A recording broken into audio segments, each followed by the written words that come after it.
কমলা নিবাস অন্নপূর্ণার লক্ষ্মীরা পরে আধ্যাত্মিক গল্প নিয়ে আসছে জি বাংলা। অনেক দিন বাদে আধ্যাত্মিক গল্প আনা হচ্ছে, তাই খুব এক্সাইটেড টেলি দর্শকেরা। এর আগে আধ্যাত্মিক বা ঐতিহাসিক মেগা হিসেবে রানী রাসমণি জনপ্রিয় হয়েছে। আবার কালীভক্তির গল্প বলবে এই নতুন মেগা। জি বাংলার পর্দায় আসছে সতীপীঠ কালীঘাট। পৌরাণিক বিশ্বাস অনুযায়ী এই স্থানেই পড়েছিল দেবী সতীর ডান পায়ের আঙুল।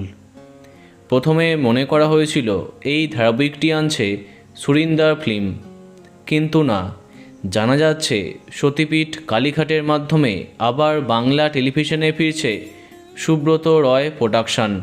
হ্যাঁ, এই প্রোডাকশনই আরম্ভ করেছিল রানী রাসমণির মতো মেগা। পরবর্তীকালে পারিশ্রমিক নিয়ে সমস্যা হওয়াতে তাদেরকে বয়কট করা হয়েছিল। অবশেষে সমস্ত বাধা পেরিয়ে এই মেগার মাধ্যমে কামব্যাক করছে সুব্রত রয় প্রোডাকশন। তবে অন্য নাম নিয়ে আসতে পারে। বোঝাই যাচ্ছে নতুন কিছু হতে চলেছে বাংলা টেলিভিশনে। কিন্তু এখন প্রশ্ন, নায়িকাকে এখনও কনফার্ম না হলেও 3 জনের নাম সামনে আসছে: দিব্যানী মণ্ডল, অঙ্কিতা মল্লিক এবং দিতিপ্রিয়া রায়। দেখা যাক শেষ অবধি কার কামব্যাক হয়।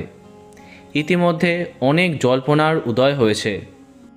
তো বন্ধুরা, তুমি কাকে দেখতে চাও কমেন্টে জানাতে পারো।